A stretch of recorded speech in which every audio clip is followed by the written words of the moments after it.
রাখবো পরবর্তী সংবাদে।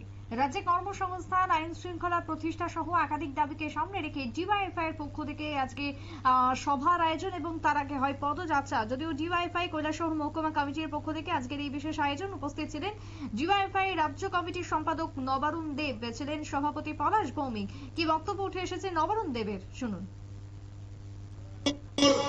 শূন্যপদ এখন যা আছেন তার সংখ্যা 50,000-এর উপর। আমাদের এদের প্রতিটা ঘরে, কোন ঘরে ডাক্তার বেকার, কোন ঘরে ইঞ্জিনিয়ার বেকার, কোন ঘরে ডিএলএড পাস করা, বিএড পাস করা, এমএড পাস করা, নার্সিং পাস করা, হাজার হাজার লাখ লাখ ছেলে মেয়ে প্রতিদিন হন্য হয়ে ঘুরছে। আমরা বেকার, কাজ চাই, কাজ দাও।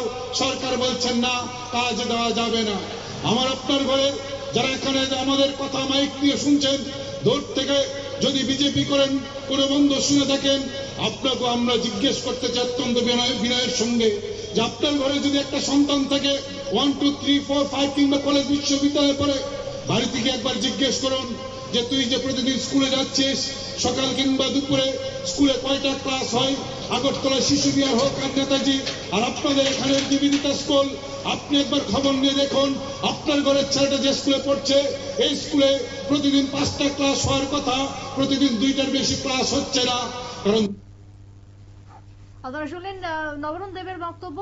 রাজ্য থেকে শুরু করে শহরের যে পড়াশোনার হাল এবং তার সাথে আইন শৃঙ্খলা প্রত্যেকটা বিষয়কে সামনে রেখেই আজকে বামেদের যুব সংগঠনের এই বিশেষ পদযাত্রা এবং সভার আয়োজন। তবে সামনে যেহেতু রয়েছে ভোট, ভিলেজ কমিটিকে সামনে রেখেই অনেকটাই রাজনৈতিক জমি পুনরুদ্ধারের চেষ্টায় বামেরা, এমনটাই বলছে রাজনৈতিক মহল। ছোট্ট বিরতির পর ফিরবো, সঙ্গে থাকুন।